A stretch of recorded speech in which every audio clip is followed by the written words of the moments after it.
You step through. The air smells different, wetter, wilder, no exhaust, no concrete, no hum of electricity anywhere. Just wind and smoke from a fire somewhere in the distance. You think you're about to become a god. You're not. For most of human history, knowledge wasn't written down anywhere. It lived inside people, and the people of the Stone Age were not waiting for someone smarter to show up and save them. They already had everything they needed.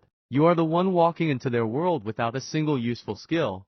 Let's actually reconstruct what happens. The first thing you notice is that you cannot talk to anyone. There is no universal human language. The band you encounter speaks something you have never heard, built from a vocabulary shaped entirely by their environment, their tools, their kinship system. You cannot ask for help. You cannot explain where you came from. You can only point, gesture, and hope someone is patient with you. Anthropologist Daniel Everett, who spent decades living with the Puraha people of the Amazon, has documented just how deeply language shapes the entire structure of a society's thinking, their sense of time, their counting system, even what they consider worth talking about. Drop a modern person into a hunter-gatherer band with a totally unfamiliar language, and you are not an impressive visitor. You are, for weeks, something closer to a confused toddler who happens to be unusually tall.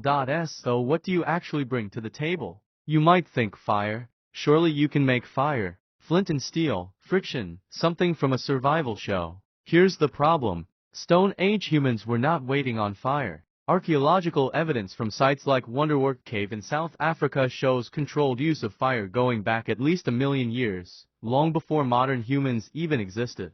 By the time you're dealing with anatomically modern humans in the Upper Paleolithic, fire making is not a mystery to solve.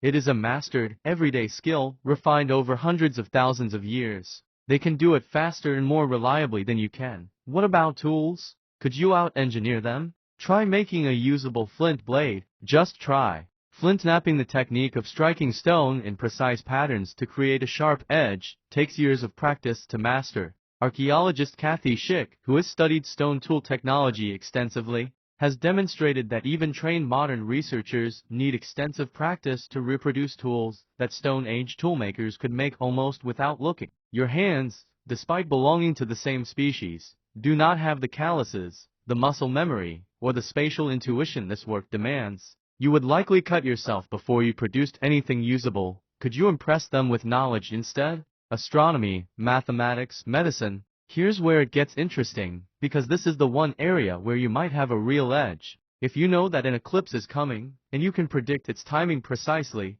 that is a kind of accuracy nobody in that world could match. Ethnographic accounts from anthropologists working with hunter-gatherer societies, including Polly Wiesner's extensive fieldwork with the Juhonsi of southern Africa, describe immense respect given to those who demonstrate consistently reliable knowledge. Prediction that actually comes true, again and again, is taken seriously, but there's a catch. You only get to use this trick once or twice before it runs out. You don't actually know when the next eclipse is without a calendar and a calculator. You don't know basic medicine well enough to treat a wound beyond what they already know, cleaning it, applying pressure, using plants they have already identified as having antimicrobial properties. Indigenous medical knowledge in hunter-gatherer societies, documented across multiple ethnobotanical studies, is often extraordinarily sophisticated.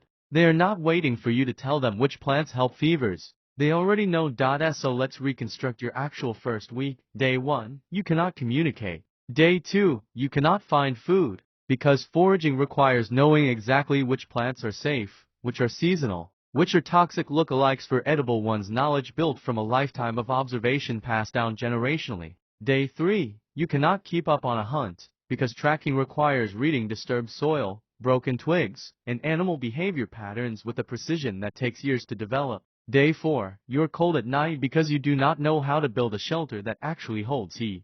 Day 5, someone takes pity on you and gives you food, the same way you would feed a lost child. This is the counterintuitive twist. You would not become their god. You would become their burden. At least at first. But here's the part that should genuinely reframe how you think about this. If they let you stay, and the anthropological record on hunter-gatherer societies suggests they very likely would, because these were overwhelmingly cooperative, reciprocal cultures that did not abandon vulnerable members, you would eventually become useful in a much smaller, much more human way. Not as a god. As a student, you would learn slowly.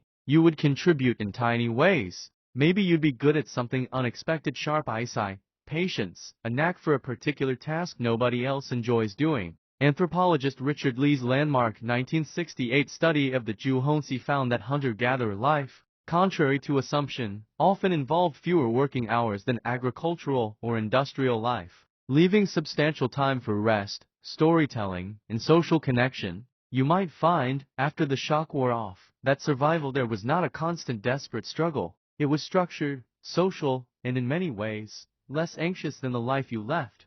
What you actually have, the only thing you genuinely have, is information about the future. Not magic, not superior intelligence, just facts you happen to know because you were born later. Germ theory. The idea that washing wounds with clean water prevents infection. The knowledge that certain berries that look similar are not the same plant. If you communicated even a handful of these facts clearly enough, slowly enough, over years you would not be worshipped. You would be remembered as the strange outsider who occasionally said something useful. That is the real answer to the fantasy. You would not rule them. You would not owe them. You would, at best, slowly earn a place among people who were already managing fine without you, and you would walk away from the experience with a permanently smaller sense of how impressive modern humans actually are compared to the people who came before us. You step through, expecting to be a god. You leave, if you're lucky enough to leave at all, having learned that you were never the smart one in the room.